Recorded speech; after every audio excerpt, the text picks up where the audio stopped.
Hey all, welcome to Gadfly, the podcast about third parties, fringe candidates, and just generally weird American electoral history. I'm Dusty Wilson. I'm Una O'Leary. And hey, welcome back to our good friend, Alan Keyes. Yay! Now, just a quick little refresher. I definitely need it. So Alan Keyes, super conservative dude. Yep. African American. He's super Catholic. Really good friends with Ronald Reagan. Was the face of the Reagan administration's stance on apartheid in that you shouldn't try to stop it and capitalism will fix it. He ran for Senate twice and lost both times very badly. The second time even worse than the time before. No. To just, like if Amy Klobuchar were a sweet grandma. Oh, that's right. Yeah.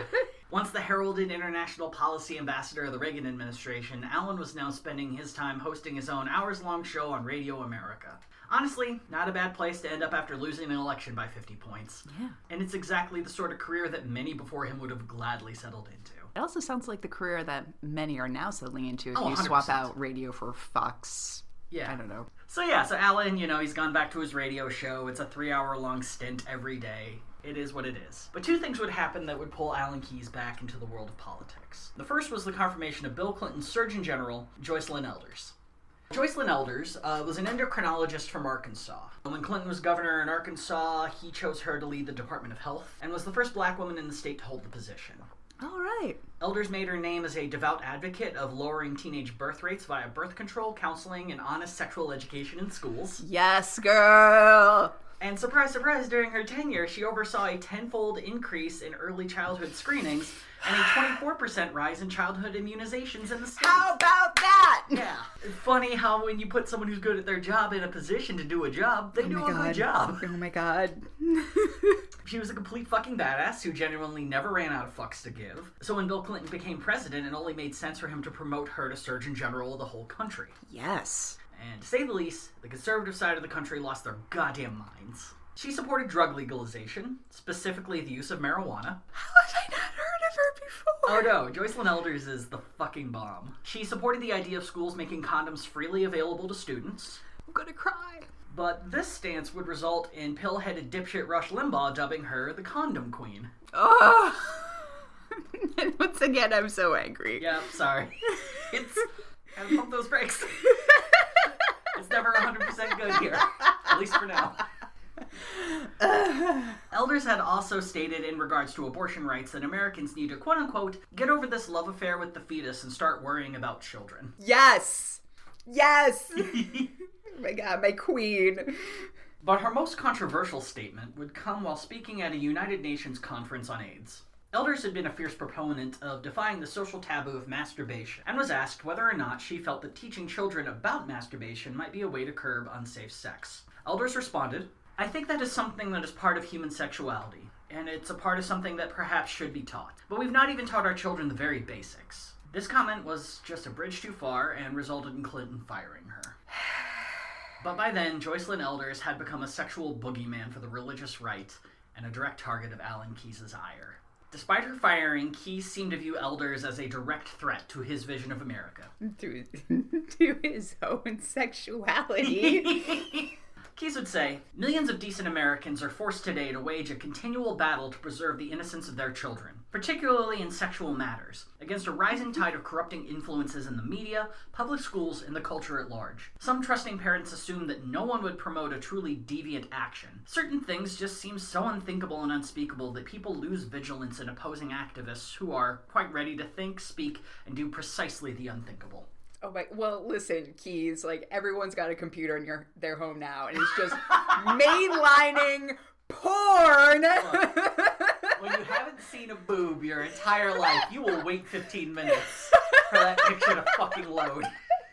So yeah, I would say we're already at deviance, because we know nothing else. Yeah. Thanks to you! Oh my God. Yeah, sex has been a complete mystery up until this point. Secondly, the thing that would bring him back is the GOP was looking at the possibility of amending their position on abortion. Back in 1980, the party had added a plank to their platform that demanded a constitutional ban on abortion for any reason, and throughout 2 Reagan campaigns and 1 Bush run, the stance remained. But going into 1996, without an incumbent to dictate policy, the party was embroiled in a heavy debate on whether the amendment ban should stay, go, or be amended into a more centrist view of allowing exceptions for the mother's health and in case of rape or incest. I mean, don't go crazy, guys! Yeah, look. Even the risk of this occurring was something that Alan Keyes could not abide. So on March 26, 1995, Keyes announced at a function for the California Republican Party that he was officially entering the GOP primary for president. Get it, Keyes, and here we are! Here we are. This is... Look, if there's anything we've learned on this podcast, the lower your vote totals become, the higher you should aim. To call his initial chances a long shot would be an insult to the word long shot. The first 2 years of the Clinton administration had not been incredibly popular, so the GOP was already courting the big names to run. The biggest name to say yes was Senate Majority Leader Bob Dole. The man had already run 2 unsuccessful bids for the GOP presidential nomination and was the vice president nominee for Gerald Ford back in 1976. Dole had the appeal to potentially sway left-leaning centrists who had become disappointed with Clinton as well. Yeah, who also just want abortion only in the case of rape, incest, or maybe the mother's health. Yeah, maybe. Well, I mean, we'll see what the health is. Oh, and their mistresses if they're well off. Since there always has to be a far-right person to run against the centrist, Pat Buchanan entered the race. Pat! Yes! He's gonna be on the bingo card if we ever make one. Now, Pat deserves a whole episode to himself, so I won't get too much into him. But the basic info is that he was an advisor to Ronald Reagan and a speechwriter for Richard Nixon. Mm-hmm. He would coin the phrase silent majority to describe people who were secretly conservative during the tumultuous late 60s, and gained national fame in 1992 during the GOP presidential convention, where he gave his infamous culture war speech. He also happened to be an anti-Semite, a partial Holocaust denier, and he had a habit of hanging out with white supremacists. It's a bad habit. I mean, those are 3 not goods. The rest of the field included former governor and future Senator Lamar Alexander, gravel-voiced dipshit Congressman Bob Dorman, the flat-tax-obsessed magazine editor Steve Forbes. Amazing. Keyes' major nemesis, Senator Phil Gramm. Amazing. Senator Dick Lugar, and tire company president, xenophobe, and Trump prototype Maury Taylor. Can you imagine a presidency where the president has the first name Maury? I can't. No. It's like, Maury's the name that you would want maybe for a secretary of something. Or, running a tire company in Indiana. Yes. That's a Maury. That's a Maury. Apparently his nickname was also Grizz. That's terrible. Yeah. That sounds like a nickname we are not he gave working himself. We are not working with buddies here.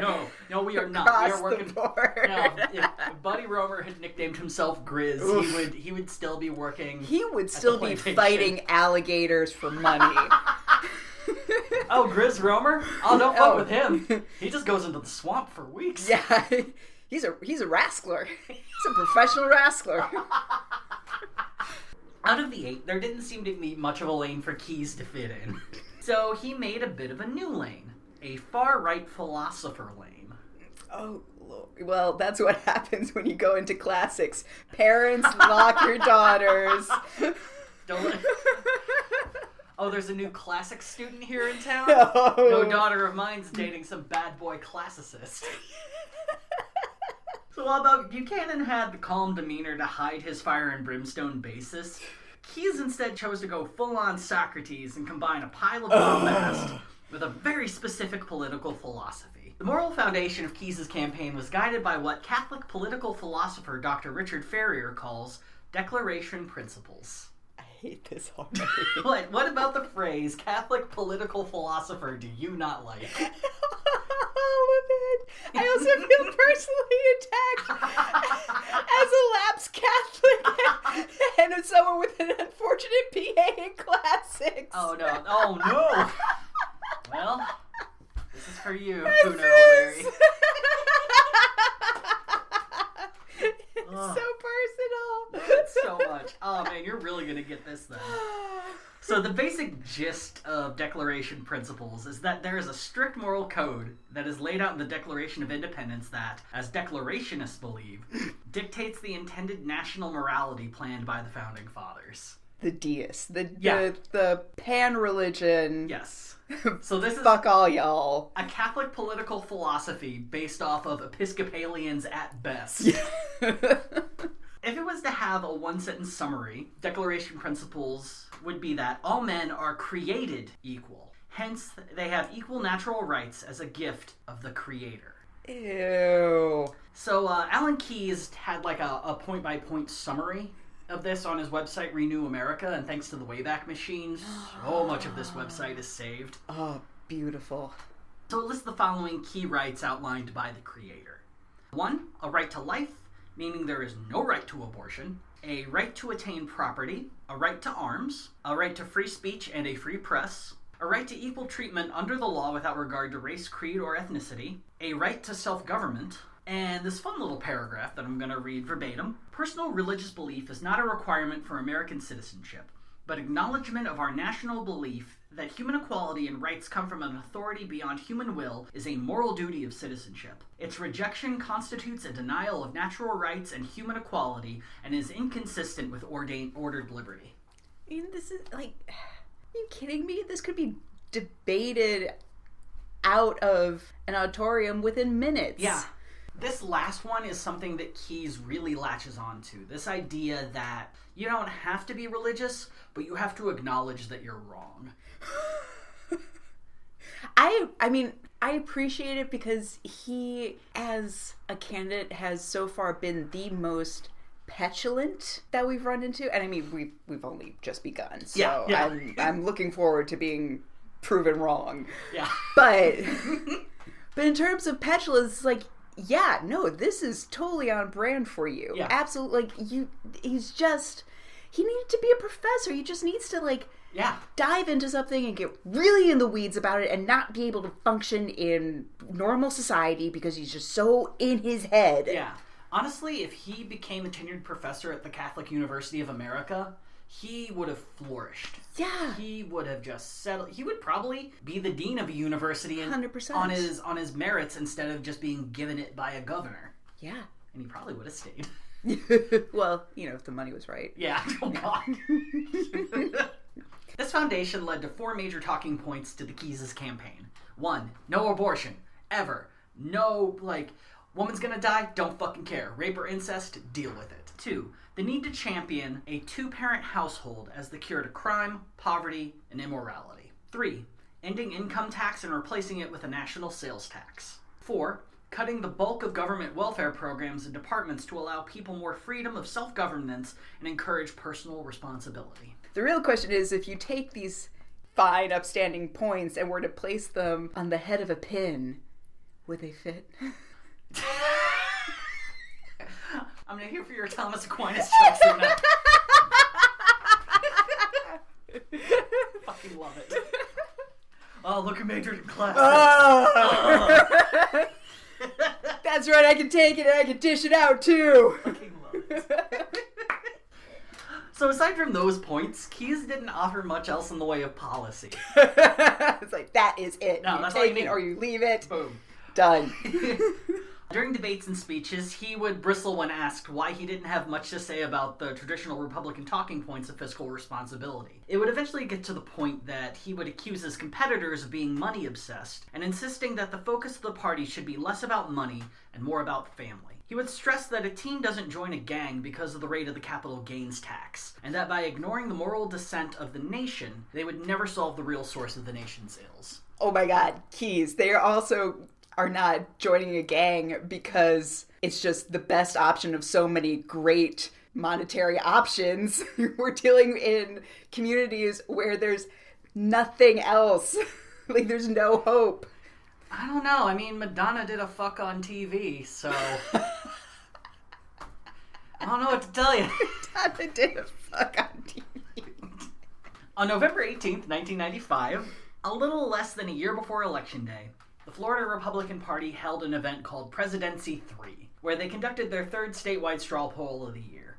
A straw poll is a non-binding vote in which party delegates vote on which candidates they prefer at the moment. Straw polls are a nice way of kind of boosting a campaign that is both struggling and or no one knows about. It's a good temperature test. Exactly. So at this event, 8 candidates running for the GOP nomination showed and presented their case via stump speech.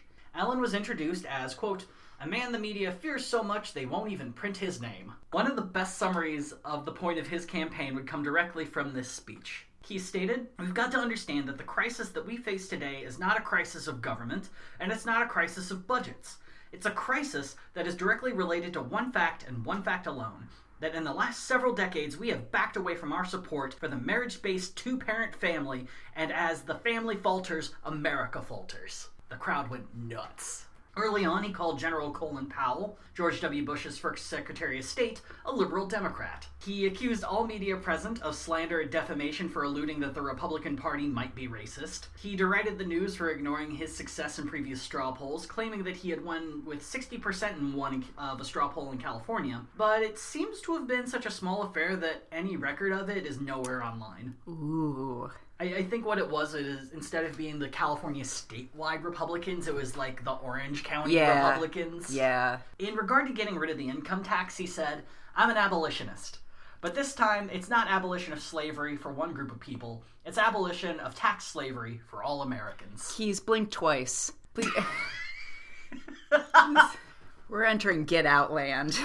So if you're keeping score at home, Allen considers abortion and income tax to both be equivalent to slavery. You get one. Hey, if it almost works once. 26 minutes into his speech, well over the amount other candidates had taken, he lashed out at an unnamed person running Bob Dole's campaign in Wisconsin for calling him, quote, "a technical nobody." The Florida GOP then cut off his mic. Ooh. There were a lot of boos, but seeming to just want to get it all over with, Convention Chairman Jeb Bush allowed Keyes' mic to be turned back on, and Allen finished his speech a couple sentences later. As much as you love judicial shade, I love GOP pissy cat fights. This is my sweet spot. Yeah, I think it's definitely one of those open mic things where it's just like, you have 5, you've taken 7. Yeah. You're done. You're fucking done. Yep. By the end of the straw poll, the Keyes campaign would claim victory. Not because he won. He didn't even finish in the top 3. It was victory because Alan Keyes almost beat his far-right rival, Pat Buchanan. But he didn't. And out of 8 people, he finished 5th. Oof. Wait, who finished below him? Oh, God. I want to say it was Bob Dornan, probably Maury Taylor, and I think Steve Forbes at the time. There was, one eventual frontrunner who wasn't doing very well at the time, but I know Bob Dornan wasn't doing great. Yeah. Sadly, Allen couldn't even enjoy that win for very long. He doesn't enjoy much. I mean, he peaked at 35. Yeah. That's the worst. Spoilers, I know, but oh my God. 1 week later, the Baltimore Sun reported that the Keyes campaign was essentially a dumpster fire full of other people's money. Dave Kokel, the executive director of the Iowa Republican Party, referred to Keyes having, quote, kind of a roving campaign.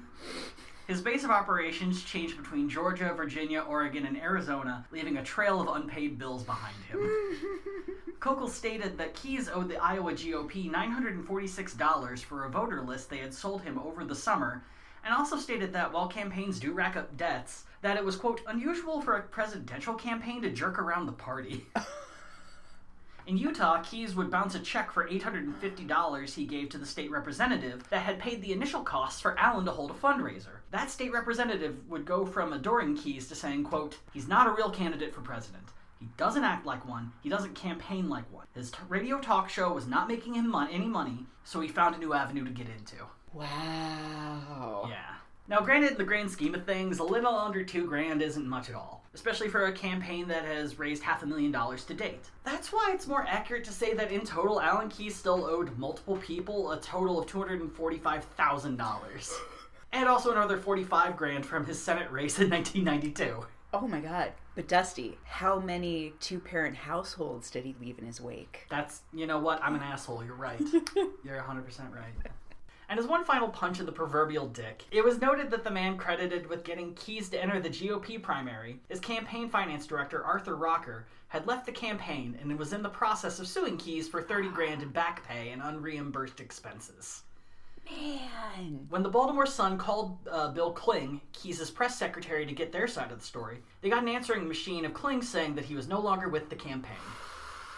The Sun was able to get a hold of the deputy press secretary, and when asked if he knew why Kling had left the campaign, he said, No, but if you find out, let us know. All in all, not the best way to show your president material. By the first televised debate, held on January 13th in Iowa, Allen's campaign was in desperate need of a boost.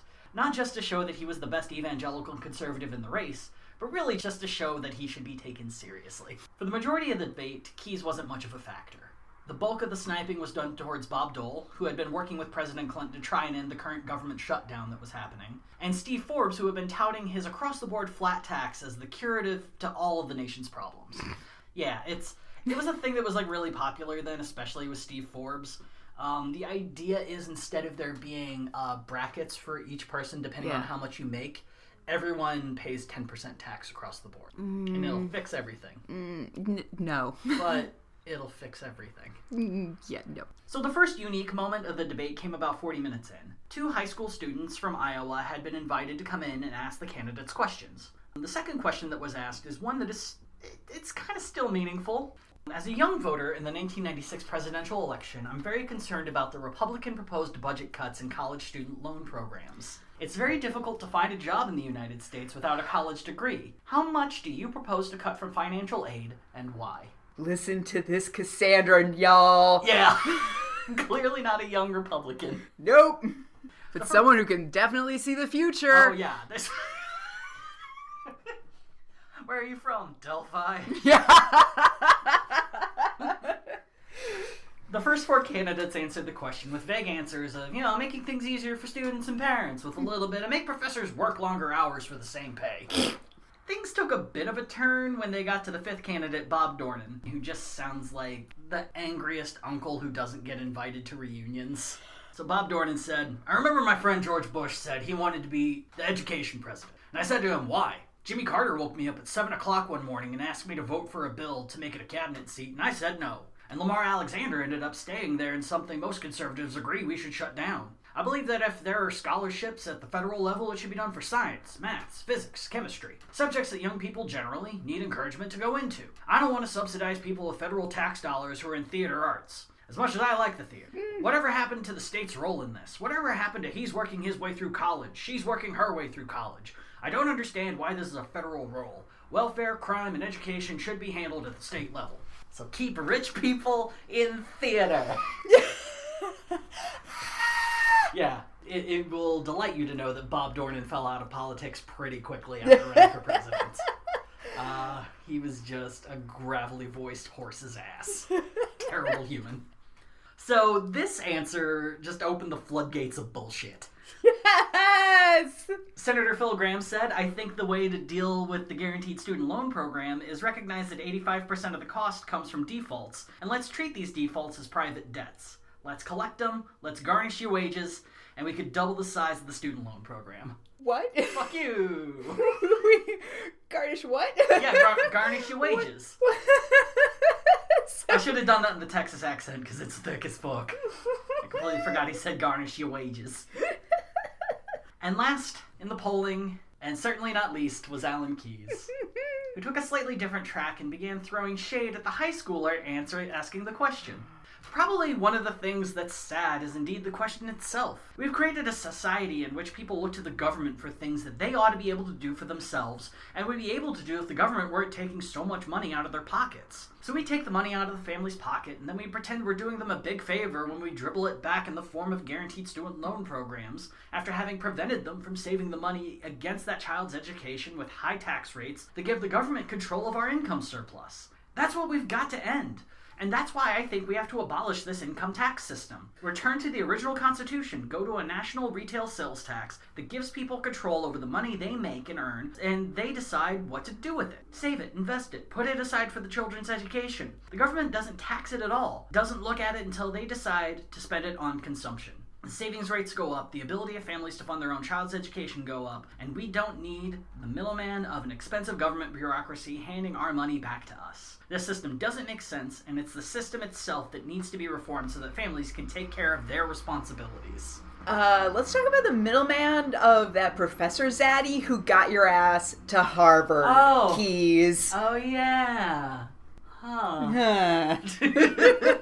So following this question, Allen didn't really say anything outside of his past speeches. He railed against abortion, the loss of American morals, and the need to step away from big government. Keyes performed to his typical level of bombast, but hadn't really done anything to change people to his side, at least based on the polls that would follow. A few weeks later, Allen would get his first real-life test of his campaign at the Alaska caucus. This would be his chance to see whether his movement had the support he believed it did, or if the press was actually right about how low he was polling. The Alaska caucus would prove to be a pretty big success for Keyes, at least compared to expectations.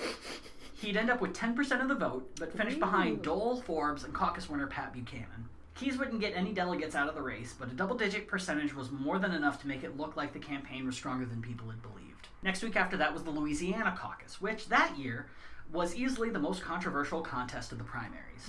And this is going to be so topical now. You see, Iowa has a real big up-its-ass attitude about being the first caucus where delegates count. And that year, the state of Louisiana, seeing how much press and importance a state of pure corn receives, wanted a piece of the action. Oh, I forgot about those pigs. Yeah, a lot of pork. So Louisiana moved their caucus a week before Iowa's because fuck you, that's why. The national GOP was furious, and the Iowa GOP lost their fucking shit. The important folks in Iowa came out with an ultimatum that demanded candidates not even participate in the Louisiana caucus, just to make a point to any state that might come along with any highfalutin ideas that you can jump Iowa. You may be able to jump us in an alley, but you will not jump us in the caucus. I'm gonna use this app to fuck you up. Beep up, poof. Well, it ends up people went to Louisiana anyway. But only a few. Pat Buchanan, the odds-on favorite to win Louisiana, Phil Gramm, and Alan Keyes. So Gramm felt that him being from next door in Texas gave him the leg up in the state, and winning an early caucus might be the only way to keep him from falling into permanent obscurity.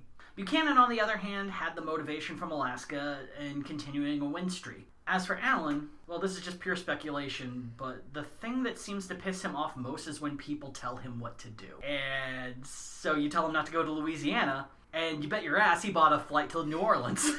Plus, what better way to show how much stronger your campaign is than running in a race with only 2 other people? Yeah. I just as a quick side note, is he still married? Yes.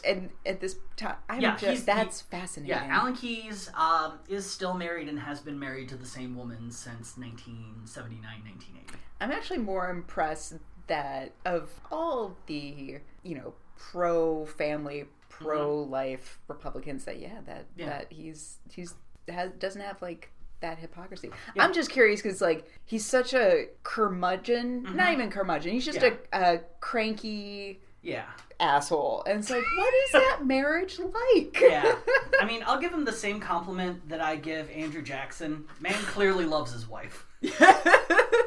So the thing, though, is Louisiana in 1996, only 5 years after David Duke almost became governor, probably not the best time to be a black Republican in the state. By the end of the caucus, Buchanan pulled an upset on Gramm, beating him 44-48, leaving Alan Keyes with only 4% of the vote. With Iowa less than a week away, Allen had one final stop to make, the Campaign to Protect Marriage rally. Oh, he's got to win big there. Look, it's... So this shitty little rally was created by the Eagle Forum, an extremely conservative organization run by anti-feminist queen of all shitheads, Phyllis Schlafly. Oh, she get burned in hell. Yeah. To give you an idea of what these fuckheads are all about, they are anti-abortion, we're fervently against the Equal Rights Amendment, and we're against anything that poisoned young women against their rightful place as, quote, full-time housemakers. So the goal of the rally was to yell homophobic shit because 2 people want to get married. Also, they wanted to get as many candidates for president that year to sign a pledge that they would only ever view marriage as between one man and one woman. And they got 4 of them to show up, including Alan Keyes. Now, weirdly enough, Alan Keyes hadn't ever flat out said anything blatantly homophobic. He always couched his speeches in anti-gay dog whistles, such as the traditional 2-parent household. But it's 2 parents. Yeah. Come on, LGBTQ. I know, they left like a little bit of maybe 3? 2 human household? But this rally was really a bit of a linchpin moment for Keyes. Shit or get off the pot. It was the public moment that he would go from being possibly able to deny his anti-gay stances to publicly signing a book saying fuck these people and their desires to be treated like humans. But even in his speech, he didn't even use the phrase that was the whole point of this gathering of monsters. He gave what was, if you didn't know anything about declaration principles, one very weird speech. He began by imploring that they shouldn't use religion as a cudgel to make people see the error of equal marriage, stating that it would cause people to turn away from the conservative cause. He then followed this up with the rest of his speech being about how they're clearly right because God. So it bears repeating that for most candidates that aren't frontrunners, you really need a strong showing in Iowa if you even want to consider campaigning past that state. And on the day of the Iowa caucus, Alan Keyes absolutely fell into the category of people who needed this to be a good day. One weird detail, though, Alan Keyes hadn't spent a single dollar on advertising in the state. He's got God and maybe the secret. He's just putting it out into the universe. He's just going into hospitals and telling babies to vote for him. Oh. You're alive because of me. Here's a pin. To get the word out, Keyes fans would hold tape parties to show off Keyes' speeches that they had recorded off of C-SPAN. Aside from tape parties, Keyes was relying solely on his stump speeches and debate performances to sway the state. And once again, he didn't do that bad. Keyes would end up with 7.5% of the vote. But that means he finished in 6th. Oof. He only beat Dick Lugar, Maury Taylor, Bob Dornan, and Undecided. For a dude who wasn't expected to get much more than half of that and spent nothing on ads, Iowa was a success. Yeah, alright. Going into New Hampshire. Oh. Keyes needed to show he could continue on the success he found in Alaska and Iowa. During the last televised debate going into the primary, Keyes placed a stronger focus on one of his more unique campaign slogans.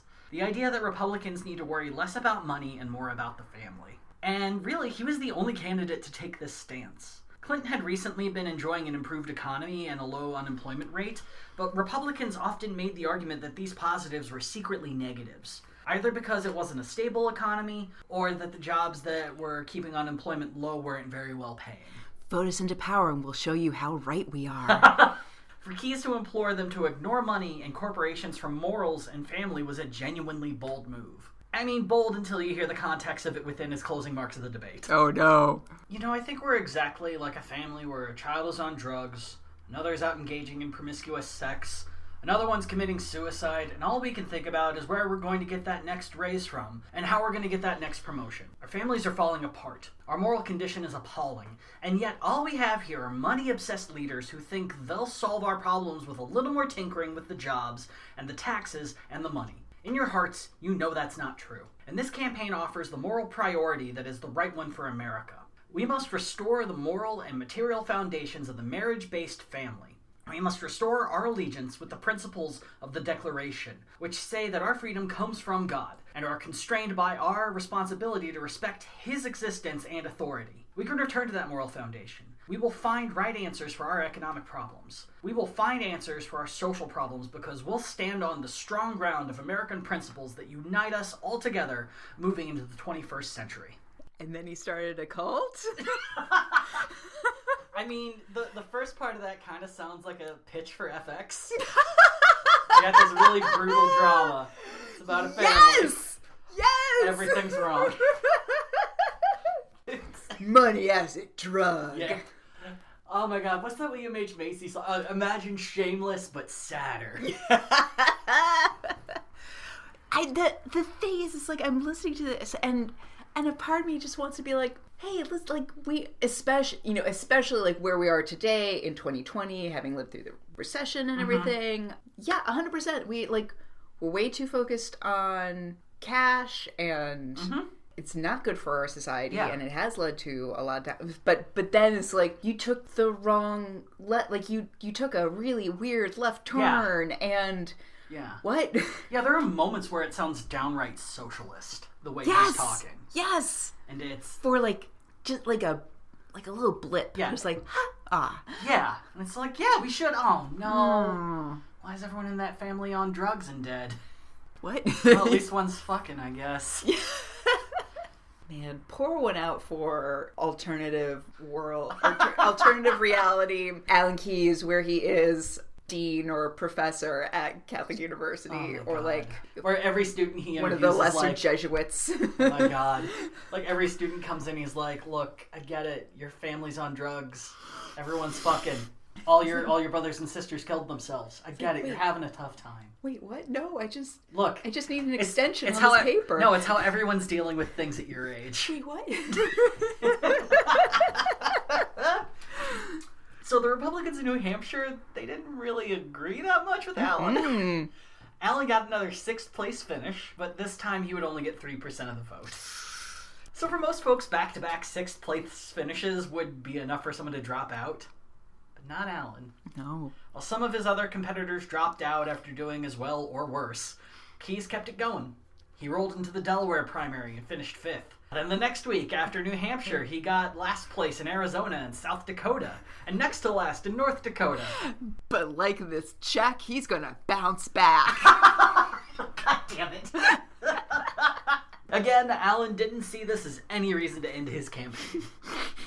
In fact, all it did was seem to add fuel to an upcoming fire. Oh no. The spark of which would ignite on February 29th. 3 days before the South Carolina primary and Wyoming caucus, Alan Keyes was disinvited to the last televised debate before the elections. You do not tell Alan Keyes where and where he may not debate. Now, Keyes states that his campaign was not given a reason for being removed from the debate, but repeatedly finishing between last and next to last for all the previous primaries might have been a factor. Either way, Keyes did not take it well. So he gathered a group of press, the most who had probably been around him the entire campaign, and made his most famous speech of that year. These issues are life and death issues for the people of this country. Our children are dying in the streets while these people debate issues that do not matter and talk about things that do not count. It's about time someone laid themselves on the line in a serious way to stop this travesty of a process, and I intend to do it. And so, from now on, until we get fair and equitable treatment, participation in every single debate that is taking place on a national scale in this campaign, as my national campaign deserves. So until I get a fair and equitable treatment for this moral agenda, I am declaring a hunger strike that will continue until the campaign gets fair treatment. Mic drop. What? Yeah. One of my favorite moments from this is after he finishes it, a reporter shows up late and asks him, "Alan, what's this all about?"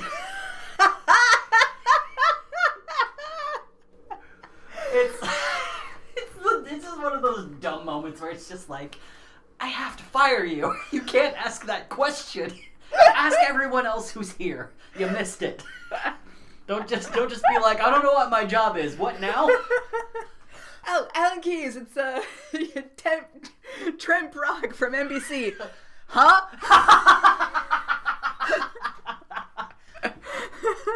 So after making this announcement, Allen would finish last in South Carolina and Wyoming. And to probably no one's surprise, Keyes was not invited to the last televised debate in Atlanta, Georgia, set to occur before the Super Tuesday primaries. Allen took in the news, drove to Atlanta, and then showed up at the TV station holding the debate to protest from morning to night. 20 minutes before the debate was to begin, Allen up and tried to enter the building and join the debate. Now, what Keyes didn't know is that the Secret Service had requested that the Atlanta police make an arrest if he even tried to enter. Wow.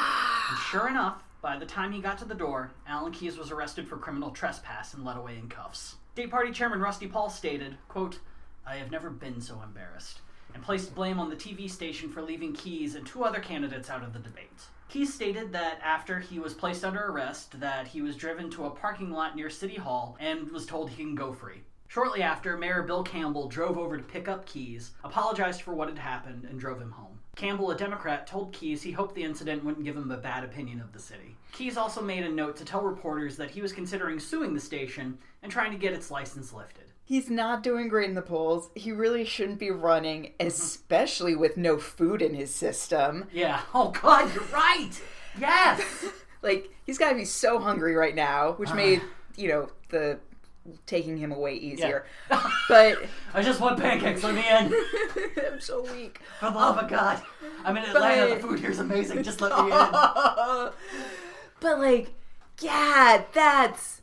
Yeah. I mean, you're the GOP. This is not a good look for your no. one black candidate in Atlanta. Yeah, and as he's being led away, the press is filming him, and if I remember correctly, he said, just as Martin Luther King Jr. did before, I am here to express my civil rights. Yeah. Please stop using Martin Luther King. Well, now that you've told him not to. Yeah. So the following day, Keyes faced off in the 9 states holding elections on Super Tuesday. Well, 7, because he didn't get on the ballot in Vermont or Rhode Island. 7's still good. Still good. It's still fine. And while he would finish tied for third in Minnesota with 10% of the vote, he finished either last or next to last in every other state. Ugh. As is the Super Tuesday tradition, the folks outside of the top 3 all dropped out, leaving behind Dole, Buchanan, and Forbes. For some fucking reason, Keyes is still there. Dude just straight up refused to leave the race. In fact, Keyes wouldn't formally even state that he had dropped out until just before the Republican National Convention, which meant the country got to watch Keyes repeatedly get fewer than 5% of the vote in all the remaining states except for 5. It's like, from the standpoint of the national, the GOP basically, like the head of it, the RNC or why not just? Is it because like they're the ones who have to accept his bounce checks that they just want him to leave, or is it just like, you know what, fine, just go, just keep running? Yeah, keep spending. I think money. I mean, prior to this, there was that whole thing with Phil Gramm where they were refusing to let him speak at the Republican National Convention in '88. There was a lot of bad blood between him and the GOP at the time anyway. So I think a lot of it is they're just like, just let him, you know, we shouldn't pressure him out. Things are already bad enough between us. Let's just let this go. Got it. It's his money, it's his thing, and no party can really force someone out of running. Well, I guess that's kind of what I was getting at. I was just like, I understand like the desire to have 1, maybe 2 people as an option for your voters, but at the same time, it's just like, hey, you want to make a mistake? Yeah, go for it. 100%. Yeah. In the end, Keyes would finish in 5th place out of 9, netting 3% of all votes cast during the primaries. So as I said, Keyes didn't drop out, but neither did Pat Buchanan. Buchanan made it clear that he wouldn't endorse Dole until he felt his running mate was anti-choice enough for his liking. Dole would end up choosing former Secretary of Housing and Urban Development and football man Jack Kemp, which was enough to satiate Buchanan and Keyes into endorsing Dole. The convention would be the first that Keyes did not speak at since 1984. He would also receive 1 electoral vote during the final nominating roll call. But he got 1. Yeah, he tied with Robert Bork. Someone did a protest for Bork for some reason. Wow! Yeah, conventions are weird. Man. Delegates are very weird people. He should have been in the Supreme Court! Bork! Oh, fuck, it's my turn, Bork! Bork! Fuck! Bork! I meant to say Dole, but I said Bork. Like, was it a dog that they accidentally let vote? That dog's been mayor of this town since 1987. Yes. You respect that dog. It's like, what did he say? No, he said Bork. Fuck it. I mean... All right. Bork. Will of the people, I guess. Bork! A dog was later put down. So it had been a rough campaign for Keyes, and after such a hard-fought year, Allen settled into a position as an advisor for William Donahue's Catholic League. Where he should have been the whole time. Yeah, this is a pretty solid move for Allen. So, Donahue is probably most well known amongst folks of our generation as a South Park character that Jesus cuts in half for trying to kill the Easter Bunny, who's an actual descendant of St. Peter. That tracks for South Park episode. Yeah, but he should probably be more well known for being a leading denier of the abuse of children within the Catholic Church, and just a general dude who viewed anything as criticizing Catholicism as anti-Catholic and discriminatory. Yeah, they should have been each other's running mates this whole time. That would have probably worked out really well for them. On November of 1999, Alan Keyes was the first to file for the GOP primary ballot in New Hampshire. No. He's back, baby! No! He's got debts and philosophy. Oh my God. In his announcement, he said, I think if George W. Bush or McCain or anybody like them, if they're the nominees, we're going to get it so badly slaughtered we won't even know what hit us, because the American people want to see the issues of character and moral integrity addressed. No, we just want to continue doubling down on our mortgages for another few years. That's all we want. That's what everyone loves. We want gas to be $1.50 a gallon, and for this to never end. Yeah. So I'm going to skip through a lot of stuff that happened between then and the Iowa caucus, predominantly because Allen has not changed a single thing of his platform. It is the exact same, nothing new, no speech he made that time is going to be any different from anything I've already said. I mean, it worked wonders the first time around. I got no feedback. Yeah, nope. 0 notes. First draft, great. Yeah. Second verse, same as the first. Let's go. So by the time the 2000 Iowa caucuses rolled around, Allen placed third. He got 14% of the vote. 14 double digits? And he got 4 delegates. He got delegates? Now that, like, Buchanan's not running, oh. and, you know, George W., you know, was doing the whole born-again thing, but he's not what you really think of as a born-again sort of candidate. And the candidate that was filling this is a guy named Gary Bauer, who is... If you were to describe how tall he was without using numbers in a podcast medium, I would say he was this big. He, what's the name of the 3 kids in a trench coat and BoJack Horseman?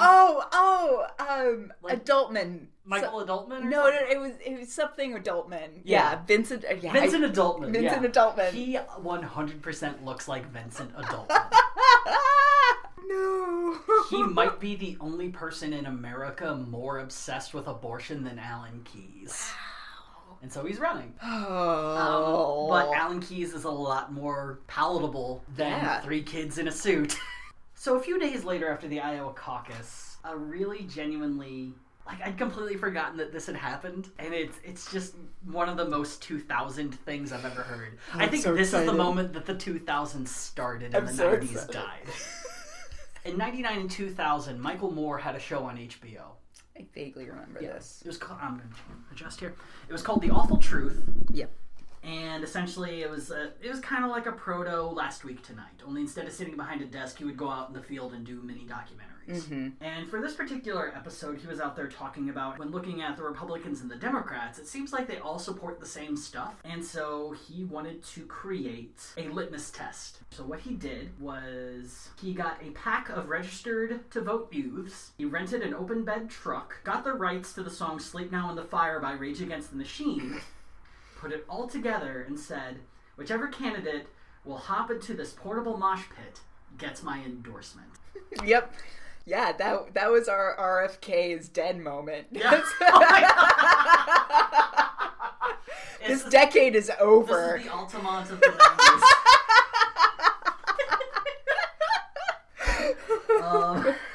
So Moore went to every candidate, and it did not go very well. No, because they're adults, in theory. Gary Bauer called the cops. I look like, because Gary Bauer's campaign manager just looks like an old woman who hasn't listened to the radio after the Andrews sisters died. And she was just Lucille Bluth angry about the whole thing. She just did not understand the concept and refused to answer the question. Yes. And yeah, he called the cops on them for disturbing the peace. Here's $1. Go see a Star Wars. So that didn't go great. George W. Bush told Moore to go get a real job. Al Gore wouldn't let Moore get within Secret Service distance of him. That kind of surprised. I feel like today's Al Gore would be like, "Fuck yeah, I got a hip replacement. Let's do this. I got a beard. I learned what fun is. Yeah. Let's do this." The only kind of good moment was Orrin Hatch, who was running at the time, seemed to be actually kind of amused by what a mosh pit was and gave a good-natured body check to Michael Moore. That's adorable. It's infuriating that these people contain multitudes, because Orrin Hatch is a fucking monster. And yet he's just like, fuck it. This is rushing towards the edge of Mormonism. Let's just do this. Right.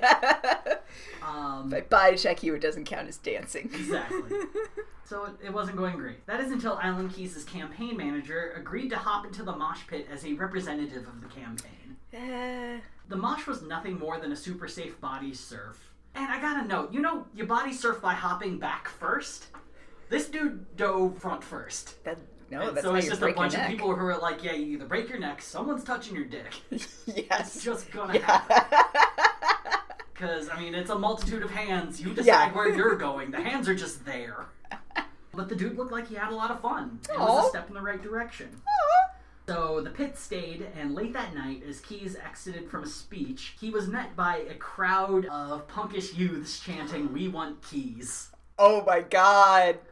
Alan seemed honestly charmed by the whole spectacle, even chatting with Moore about how the whole thing works. Keyes' daughter Maya, who looked to be around like 10 or 12 at the time, encouraged him to go ahead and try it. And that was the final push he needed. In the background, you could see a Secret Service guy desperately trying to tell him not to. Like, please don't, I can't. Please don't make my job harder. I can't. Please. No. And so he hopped on the bed of that truck, did a back first dive. Keyes! And honest to God, it is the biggest smile I've ever seen him have on TV. It looked like he was so honestly happy and had such a good time. I'm gonna cry. He'd been denying himself this youthful joy for so long. Yeah. These are also the kids he's convinced are on drugs and like fornicating constantly, and they are. Oh but, yeah, like they're fine. They're all fine. They all fucked each other that night. Screaming, "We did it!" Yeah, Alan Keyes. Ecstasy. And Michael Moore, true to his word, endorsed Alan Keyes. And so the funny thing with this is, while us looking at it as this charming and humanizing and kind of great moment, the Keyes campaign and future conservative historians would refer to this moment as the thing that killed Keyes' momentum. The youth vote? It's probably not true. During the next debate in New Hampshire, Gary Bauer stood up on his big boy box and railed at Alan Keyes for dancing to music. I believe he called the band The Rage and the Machine. Beautiful. A band that had anti-police and anti-capitalist and communist lyrics. To which Alan just kind of brushed it off, and he was just like, sorry, I had fun. Yeah. He actually didn't apologize for it at all. And Yeah. was like, I'm trying to outreach to the youth. Yeah. Which we don't have a lot of. Yeah. But there was also another thing that was kind of the major reason as to why Keyes wasn't getting the support. A Tribune reporter was riding around in a cab and was talking to his cab driver and was asking him, so who are you going to vote for? Who do you like so far? And the guy was like, oh, I really like Alan Keyes. And the journalist said, but you're not going to vote for him, are you? And the guy's like, well, no, I don't think so. There's other candidates who I think have a better chance of winning. To which the reporter said, that's the paradox of Alan Keyes. Even those who agree with him are reluctant to vote for him, although they love and praise him. Oh, no, is it because he's black? He's not electable. Ah! And this is something that the reporter had heard constantly from people. They love to hear Alan speak. They agree a lot of what he's saying. They think he has a wonderful passion, but he's just not electable. So Keyes set his goals for New Hampshire at 3rd place. He was pretty sure he couldn't beat Bush or McCain there, but he just wanted to beat Steve Forbes. He said, in my mind, I know there is a path that leads to the nomination. That path, while not likely, is possible. There is a very possible series of events that leads to Alan Keyes being nominated. This is him saying... This is him saying it. 3rd person. Oh, no. Oh, 3rd person was very big at the time. There was also a little snippet of a speech that he gave to an audience of elementary school kids on abortion, in which he said, now tell me something. If I were to lose my mind right now and pick one of you up and bash your head against the floor and kill you, would that be right? It's wrong to kill children, isn't it? At what age is it right to kill children? What? No, the whole talk of like we're corrupting the youth with free condoms or whatever. That is 100% more disturbing. Yeah. 100% more disturbing. Well, do you want a bit of trivia that makes it worse? Always. So on trivia night, here's the question: how many months after Columbine did he say this? No. 9 months after Columbine. No. Alan Keyes walks into an elementary school to give a stump speech to kids who cannot vote. No. It's okay to kill them. Parents were not happy. No. Alan Keyes refused to apologize. And so New Hampshire primary shows up. And he finishes 4th. Well... 6% of the vote, beat by twice as many votes as Steve Forbes got. 0 delegates. But this would also kind of become a media high water mark for Alan Keyes, because just 4 days later, Tim Meadows would play him on an episode of SNL. The skit featured the day after the primary. Presidential candidates were enjoying a shitty continental breakfast at a Marriott. It's Will Ferrell doing a really good George W. Bush. Chris Parnell's playing McCain. Eventually, he starts hallucinating that everyone there is Vietnamese, and it gets very weird. Oof. But Keyes shows up late to breakfast, asks if the titles on pay-per-view movies show up on your bill. Oh my god. And then runs away when John McCain realizes that Alan Keyes has stolen his free copy of USA Today. That was the only time Tim Meadows played Alan Keyes, but he would kind of resurrect that character a couple of times on Colbert Report. Oh, yeah. Oh. Yeah. The rest of the year didn't go really well. Really? It didn't? No.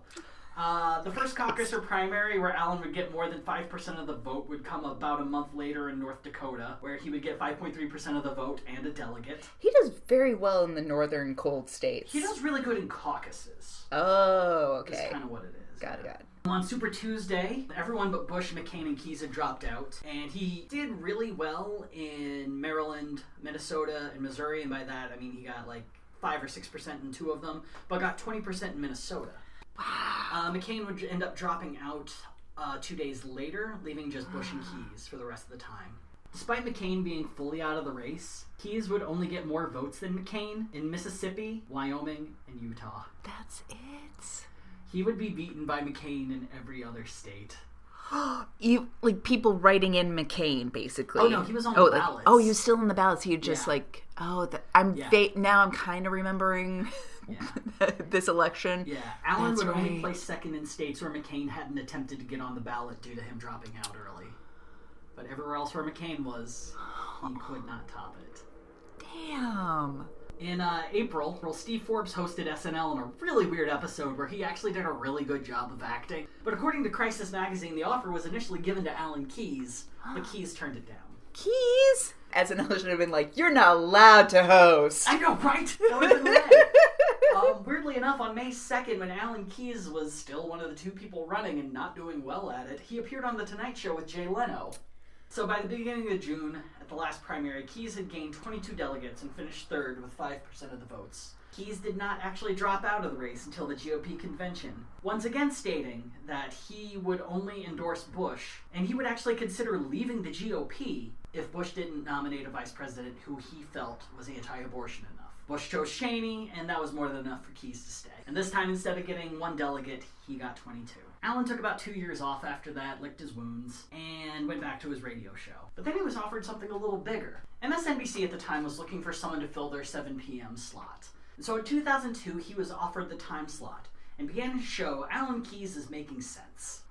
Alan Keyes is Making Sense premiered on January 21st, 2002. He was all about audience participation, so he had a call-in toll-free number. You could email him, and he even had something called a live chat room that you could go into and, like, interact. What? Yeah. That youth vote got to him. It really did. He moshed it, and then he's like, chat rooms. Yes. He spoke against homosexuality on a regular basis, and in part blamed media and sex-positive attitudes for the pedophilia crisis in the Catholic Church. Ooh, yeah, nope. He essentially argued that normalizing sex at a young age made children feel like it was okay when priests touched them. But the thing is, about 5 months later, his show got canceled. People just weren't watching. Right. Which brings us to how you probably know the name Alan Keyes. I'm sure, being from Illinois, the name Barack Obama is pretty familiar to you. A little bit. And you remember when he ran for Senate in 2004? Not really. Fair enough. I mean, that was a while ago. Yeah. Well, in 2004, he ran against Alan Keyes. And next time we're going to talk about how that happened. Oh my god! I know this is so much Alan Keyes info, but I've been obsessed with this dude for quite some time, and there's just so much about him that you cannot leave out. It just keeps going! So I hope y'all will join us next week as we continue the Alan Keyes saga. Oh my god. Gadfly is a production of Added Serotonin. You can find us on Twitter and Instagram at GadflyPod.